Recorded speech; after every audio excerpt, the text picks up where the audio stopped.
नमस्कार साथियों, बहुत बहुत स्वागत है आपका एम्प्लॉयमेंट्स पॉइंट में। राजस्थान कर्मचारी चयन बोर्ड जयपुर ने विज्ञप्ति जारी कर दी है कॉमन एलिजिबिलिटी टेस्ट की, जिसके थ्रू प्लाटून कमांडर, जिलेदार, पटवारी, कनिष्ठ लेखाकार, तहसील राजस्व लेखाकार, सुपरवाइजर महिला, इसके अलावा मेल सुपरवाइजर, डिप्टी जेलर और छात्रावास अधीक्षक ग्रेड 2 के पोस्ट पर भर्ती की जाएगी। इन सब पोस्ट के लिए योग्यता कॉमन है, इसलिए इनकी पहले एक सीईटी आयोजित कराया जाएगा, कॉमन एलिजिबिलिटी टेस्ट होगा। उसके बाद पोस्ट के हिसाब से अलग अलग सिलेक्शन प्रोसेस रहने वाला है। आज हम आपको सीईटी की पूरी डिटेल बताने वाले हैं। चलिए शुरू करते हैं। तो विज्ञप्ति जारी की है राजस्थान कर्मचारी चयन बोर्ड जयपुर ने, और विज्ञप्ति आई है समान पात्रता परीक्षा के लिए, यानी कॉमन एलिजिबिलिटी टेस्ट के लिए, जो कि है ग्रेजुएशन लेवल का।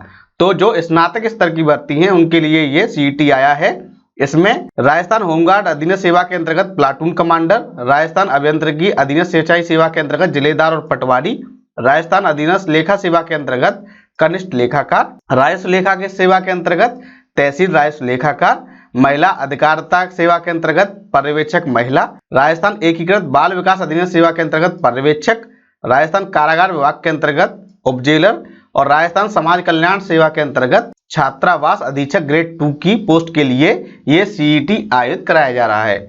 ये मात्र एक पात्रता परीक्षा है। इसमें जो कैंडिडेट निर्धारित अंक प्राप्त कर लेते हैं उनको आगे भर्ती परीक्षा में शामिल किया जाएगा और मुख्य भर्ती परीक्षा में उनको बैठने का मौका मिलेगा। ये जो एग्जाम है ये साल में एक बार आयोजित किया जाएगा। इस साल से शुरुआत हो रही है, इसके बाद ये हर साल आयोजित किया जाया करेगा और उसी के बेस पर कैंडिडेट को भर्ती के लिए एलिजिबल माना जाएगा। बात कर लेते हैं आवेदन करने की। एप्लीकेशन फॉर्म है ऑनलाइन। आप sso.rajasthan.gov.in पे जाके वहां अपनी आईडी बनाएंगे।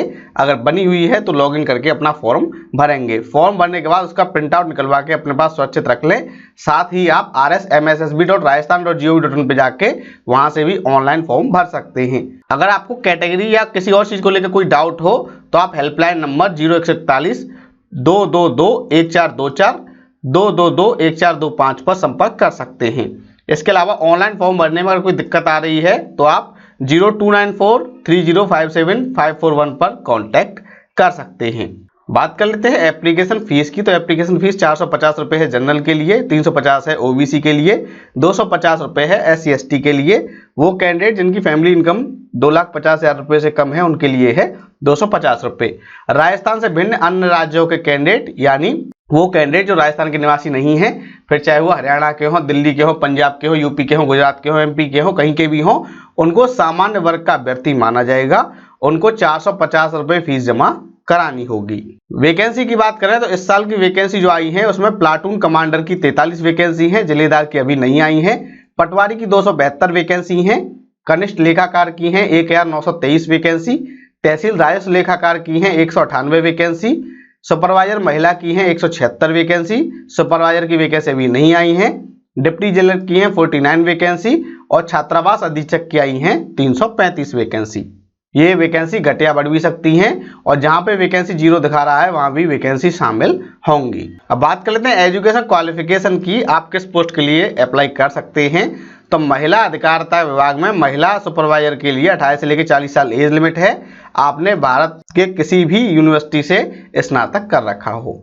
अगर हम बात करें जल संसाधन विभाग की तो पटवारी के लिए एज लिमिट 28 से लेकर 40 साल है, आपने स्नातक कर रखा हो और आपके पास O लेवल या फिर COPA का सर्टिफिकेट या फिर RSCIT का सर्टिफिकेट होना चाहिए। ये आपके पास नहीं है और आपने जो ग्रेजुएशन है वो आपकी कंप्यूटर साइंस में है, तब भी आप एलिजिबल माने जाएंगे। यानी आपके पास कंप्यूटर में कोई भी एक डिप्लोमा या सर्टिफिकेट होना चाहिए। जिलेदार के लिए 28 से 40 साल एज लिमिट है, आप स्नातक होने चाहिए।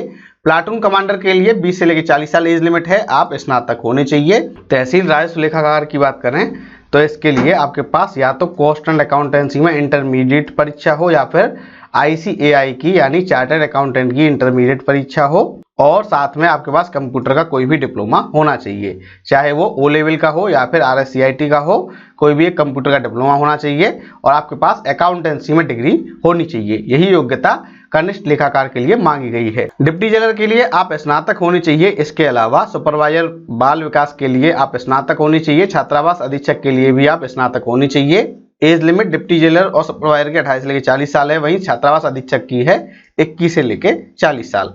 वो व्यक्ति जो पाठ्यक्रम के अंतिम वर्ष की परीक्षा में उपस्थित हुआ है या सम्मिलित हो रहा है, उसको मेन एग्जाम से पहले पास होने का सबूत देना होगा। एज लिमिट की बात करें तो पोस्ट के अनुसार दी गई है, और जो एज में छूट है वो राजस्थान के निवासियों को एज पर रूल दी जाएगी। अदर स्टेट को कोई भी छूट नहीं मिलने वाली है। बात कर लेते हैं ऑनलाइन फॉर्म भरने की स्टार्टिंग डेट की। तो ऑनलाइन फॉर्म भरने की स्टार्टिंग डेट है 22 सितंबर, लास्ट डेट है 21 अक्टूबर।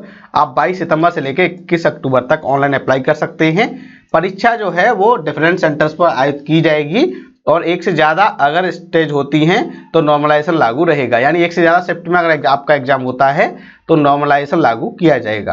अब बात कर लेते हैं एग्जाम स्कीम की। एग्जाम स्कीम में जो आपका पेपर आएगा उसमें 150 क्वेश्चन होंगे, 3 घंटे का टाइम मिलेगा और 300 नंबर का ये रहने वाला है। इसमें भारतीय राष्ट्रीय आंदोलन पर विशेष बल के साथ ही राजस्थान और भारत का इतिहास, राजस्थान का इतिहास, कला, संस्कृति, साहित्य, परंपरा, विरासत, भारत का भूगोल, राजस्थान का भूगोल, राजस्थान पर विशेष बल के साथ भारतीय राजनीतिक व्यवस्था, भारत की अर्थव्यवस्था, राजस्थान की अर्थव्यवस्था, साइंस एंड टेक्नोलॉजी, रीजनिंग, इसके अलावा हिंदी, अंग्रेजी और कंप्यूटर साइंस के सवाल आपसे पूछे जाएंगे। साथ ही करंट जीके के सवाल भी आपसे पूछे जाएंगे।